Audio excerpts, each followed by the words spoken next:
Good morning, students. I welcome you once again in your political science online class. We have already started the chapter Electoral Politics, in which we have read about election, which is the process through which our government is elected. The representatives are elected, and the elected representatives form the government. Now today we will read that what is the need of elections? Why elections? Elections for what? चुनाव क्यों? चुनाव क्यों होने चाहिए? ठीक है बच्चों, हम लोग हरियाणा के असेंबली इलेक्शन के बारे में पढ़ेंगे। हरियाणा में असेंबली इलेक्शन का दौर था, आधी रात का समय था। बेसब्री से इंतजार करती हुई भीड़ एक चौक पर, शहर के बीचों बीच जो चौक था, वहां पर भीड़ बेसब्री से इंतजार कर रही थी अपने नेता के आने का। जो ऑर्गेनाइजर्स थे, जो एंकर था, जो मंच संचालक था, वह बार बार उद्घोषणा कर रहा था, बार बार लोगों को नोटिफाई कर रहा था कि the leader whom you have expected here is arriving shortly, will arrive at any moment. जिन नेता का आप इंतजार कर रहे हैं वो किसी भी क्षण यहाँ आ जा सकते। लोगों की भारी भीड़ पिछले 5 घंटे से अपने नेता का भाषण सुनने के लिए उस चौक पर मौजूद था।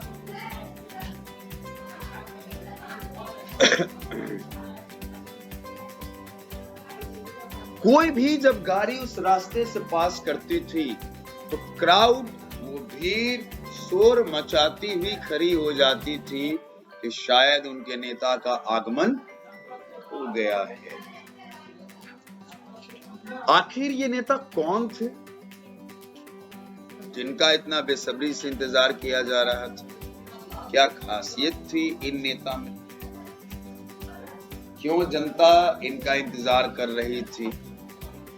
बेटा, ये नेता थे देवीलाल। ये भारत के उप प्रधानमंत्री भी बने थे, vice prime minister of India भी बने थे। हरियाणा के मुख्यमंत्री रहे ओम प्रकाश चौटाला के पिताजी। आप लोगों ने ओम प्रकाश चौटाला का नाम सुना होगा। ओम प्रकाश चौटाला हरियाणा के मुख्यमंत्री रहे हैं। उनके पिताजी थे ये देवीलाल। देवीलाल जिनकी पॉलिटिकल पार्टी थी हरियाणा संघर्ष समिति। देवीलाल ने अपनी पॉलिटिकल पार्टी बना रखी थी, ऑब्वियसली कांग्रेस से अलग होकर। तो हम सभी जानते हैं कि भारत में जितने भी राजनीतिक दल हैं, लगभग राजनीतिक दल कांग्रेस से अलग होकर ही बने हैं। AIDMK हो, DMK हो, तृणमूल कांग्रेस हो, YK कांग्रेस हो, बहुत सारी पार्टियां कांग्रेस से अलग होकर बनी हैं। बेटा, इनको करनाल हरियाणा का एक जिला है और डेयरी फार्मिंग इंस्टीट्यूट के लिए फेमस नहीं। करनाल में भारत का सबसे बड़ा एनिमल हस्बेंड्री इंस्टीट्यूट है, जहां पर डेयरी फार्मिंग से रिलेटेड रिसर्च होते हैं। करनाल में इनको एक मीटिंग को एड्रेस करना था, and you will be amazed to know that he was 76 years old leader।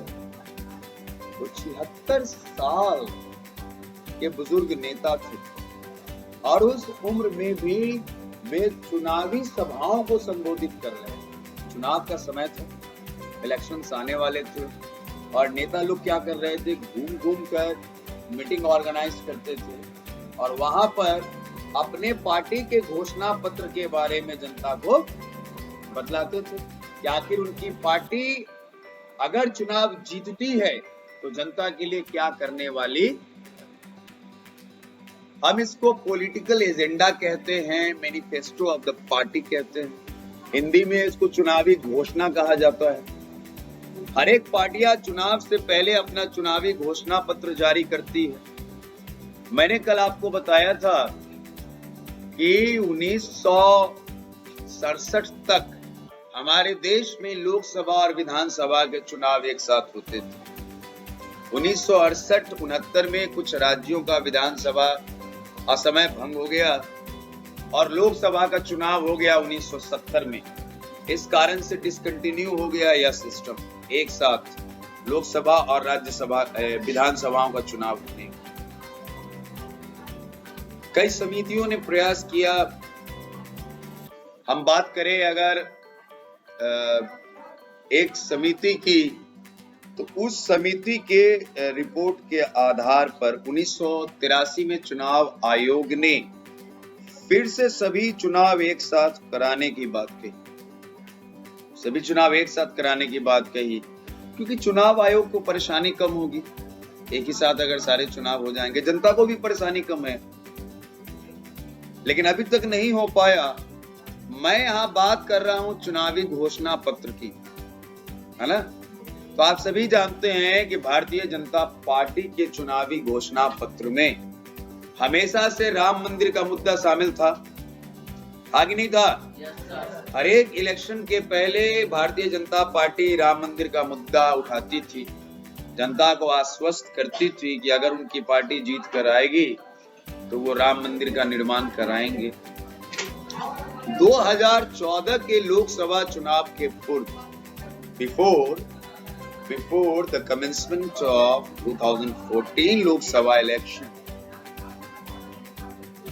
the combined elections of state legislature assemblies and union legislature Lok Sabha was one of the major agenda of BJP।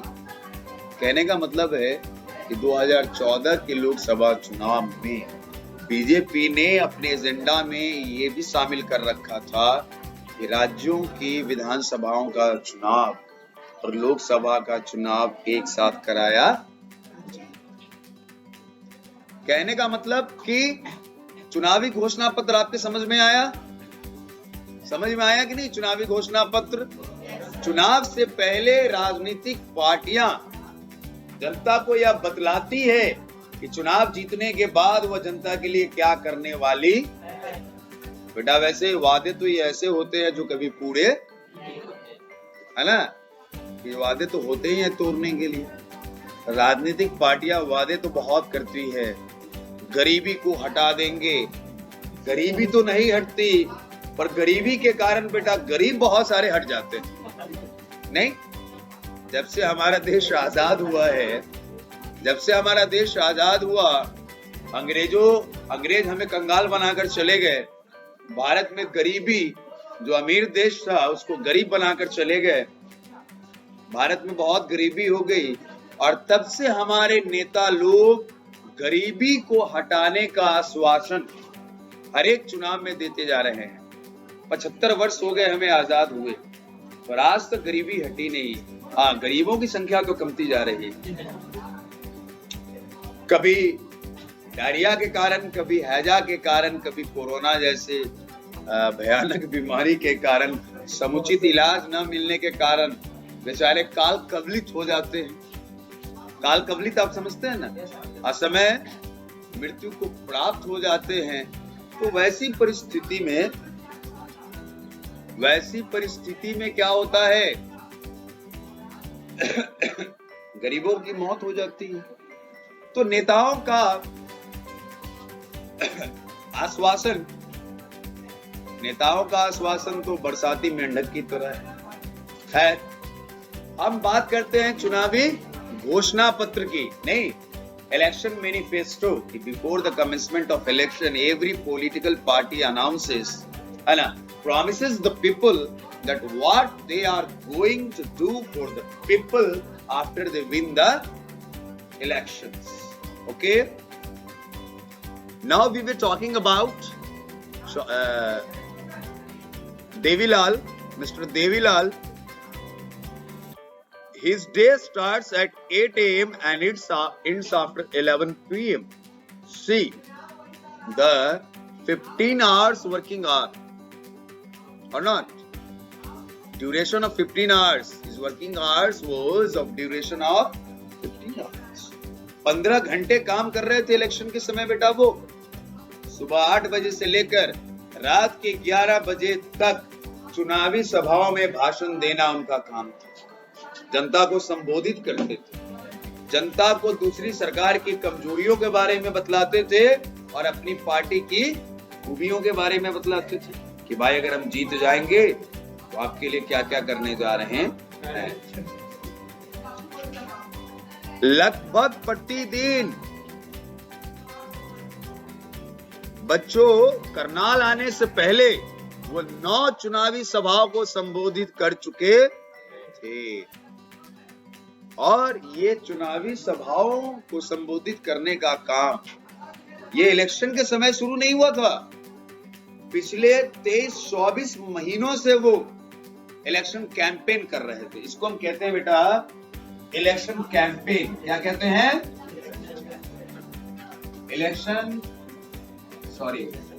Campaign. बेटा ये चुनाव के साथ ही शुरू हो जाती है।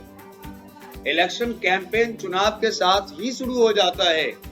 अभी आप देख रहे हैं आरजेडी पार्टी को। आरजेडी पार्टी बिहार में सरकार में है? नहीं है ना। तो आरजेडी पार्टी का काम क्या है कि जो पार्टी सरकार में है उसकी कमियों को निकालना, उसकी कमियों को जनता के सामने लाना ताकि जनता का फेवर अपने पक्ष में, जनता का फेवर पा सके। तो ये चौधरी चरण सिंह देवीलाल, मिस्टर देवीलाल का जो कैंपेन था वो पिछले कई महीनों से चल रहा। पढ़ेंगे आगे कि जो हरियाणा में इलेक्शन हुआ उस इलेक्शन में क्या हुआ। क्या देवीलाल की पार्टी हरियाणा संघर्ष समिति चुनाव जीती? क्या जनता ने उनके वादों पर विश्वास किया? है ना? Had this people of Haryana trusted on the promises of Mr. Devilal and his political party Haryana Sangharsh Samiti? One thing is clear here. What? Can any one of you tell me? यहाँ पर एक चीज clear हुआ है क्या कि चुनाव के पहले नेताओं को इनके पास जाना पड़ता है क्योंकि जनता ही मालिक है। जनता ही मालिक है। चुनाव के पहले नेताओं को जनता के पास जाना पड़ता है, जनता को लुभाना पड़ता है, अपनी ओर आकर्षित करना पड़ता है, बताना पड़ता है मतदाता मालिक। यही पोज रहता है ना नेताओं का, मतदाता मालिक। हम अगर चुनाव जीतते हैं तो 24 घंटे यहाँ बिजली की व्यवस्था, आपके गांव में एक सुसज्जित अस्पताल, सुविधाओं से परिपूर्ण विद्यालय, बच्चों के शारीरिक विकास के लिए है ना 4 दीवारी युक्त एक खेल का मैदान, साफ सुथरी सड़कें और गलियों में रोशनी की पर्याप्त व्यवस्था, ये सब आपके लिए उपलब्ध होगा कब? जब आप हमारी पार्टी को वोट देंगे, हमारी पार्टी के कैंडिडेट्स जीतेंगे और हमारी सरकार बनेगी। कुछ ऐसा ही होता है ना नेताओं का, जो आपके साथ चुनाव के पहले जो नेता आपके पास आते हैं तो कुछ ऐसा ही पेश करते हैं वो। तो बच्चों एक बात हमने समझ लिया क्या? Before the commencement of the elections, the political leaders started working in the field. It is called election campaign. They started meeting with the people. They started organizing rallies. They started organizing meetings in which they address the people, interact with the people, tell the people about their agendas, about their political agendas, about their vision, and asked for vote. Now बेटा हमने क्या देखा कि ये जो news paper की cutting हमने अभी पढ़ा करनाल में जो चुनावी सभा था, इसके बारे में हमने न्यूज पेपर की कटिंग पढ़ा। ये बात है 1987 की, 1987 की, जब हरियाणा में स्टेट असेंबली का इलेक्शन होने वाला था। उस समय हरियाणा में जो शासन था वो किस पार्टी का था? उस समय हरियाणा में शासन कांग्रेस पार्टी का था। कांग्रेस पार्टी उस समय हरियाणा में शासन कर रही थी। चौधरी देवीलाल वो ओपोजिशन के लीडर थे। हरियाणा के लोग अपने नाम के पहले चौधरी लगाते, आप सभी जानते होंगे। तो ये चौधरी देवीलाल ओपोजिशन के नेता थे, विपक्ष के नेता थे। आप जानते हैं जो पार्टी सरकार बनाती है उनके विपक्ष में भी कोई पार्टी होती है ना। अब जो पार्टी सरकार नहीं बना पाती, जैसे बिहार में अभी विपक्ष कौन सी पार्टी है? आरजेडी, क्योंकि आरजेडी सरकार नहीं बना पाई है।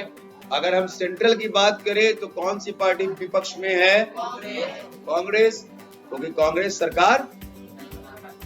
तो ये जो चौधरी देवीलाल की जो पार्टी थी बेटा, वो ऑपोजिशन में थी। इन्होंने एक मूवमेंट चलाया। इन्होंने चौधरी देवीलाल ने एक मूवमेंट चलाया और उसका नाम दिया न्याय युद्ध। उन्होंने एक मूवमेंट चलाया और उसका नाम दिया न्याय युद्ध। मतलब कि अब हरियाणा में न्याय के लिए युद्ध होगा। कांग्रेस पार्टी यहाँ की जनता के साथ न्याय नहीं कर रही है। उन्होंने एक नई पार्टी बना ली और जिसका नाम उन्होंने दिया हरियाणा संघर्ष समिति। इलेक्शंस में यह पार्टी कांग्रेस पार्टी के खिलाफ लड़ी। इस पार्टी का मुख्य एजेंडा क्या था? इस पार्टी का मुख्य एजेंडा था to waive the loans of the farmers, to waive the loans of the farmer। इस पार्टी का मुख्य एजेंडा था किसानों का लोन माफ कर देना। स्मॉल बिजनेसमैन, छोटे व्यापारियों का भी लोन माफ कर देना। आप लोग क्यों नहीं बोलते हो? छोटे बिजनेसमैन का भी लोन माफ कर देना, ये पार्टी का चुनावी घोषणा पत्र में शामिल था। बेटा लोग कांग्रेस पार्टी से काफी दुखी थे। उस समय हरियाणा में कांग्रेस पार्टी की सरकार थी और वहां की जनता कांग्रेस पार्टी से काफी दुखी थी। और साथ ही साथ देवीलाल के प्रॉमिस से अट्रैक्टेड हो गए। देवीलाल ने बहुत बड़ा प्रॉमिस कर दिया ना बेटा, लोन माफ कर देने का। ये बहुत बड़ा वायदा था। लोग अट्रैक्टेड हो गए देवीलाल की पार्टी की तरफ। जब इलेक्शंस हुए तो इन लोगों ने बढ़ चढ़ कर देवीलाल की पार्टी के लिए वोट किया। और बेटा हरियाणा में विधानसभा की कुल सीटें 90, कुल सीटें 90 में से 76 सीटें आ गए किसको? हरियाणा संघर्ष समिति को। क्या ये 90 में से 76 सीट आना ये दर्शाता है कि हरियाणा संघर्ष समिति को कंप्लीट मेजॉरिटी मिल गया सरकार बनाने के लिए? हरियाणा संघर्ष समिति को कंप्लीट मेजॉरिटी मिल गया बेटा। और कांग्रेस पार्टी जिसकी सरकार थी उसको इलेक्शंस में मात्र कितने सीटें आए? 5। तो जैसे ही इलेक्शन का रिजल्ट अनाउंस हुआ, जो उस समय चीफ मिनिस्टर थे उन्होंने रिजाइन कर दिया। लेजिस्लेटिव असेंबली के सारे मेंबर्स ने शपथ लिया और हरियाणा संघर्ष समिति के एमएलएज ने अपने लीडर के रूप में किनको चुना? चौधरी देवीलाल को और तब वहां के राज्यपाल ने चौधरी देवीलाल को मुख्यमंत्री पद की शपथ दिलाई। चौधरी देवीलाल हरियाणा के मुख्यमंत्री बने और उनकी सलाह पर बाकी मंत्रियों की नियुक्ति की गई।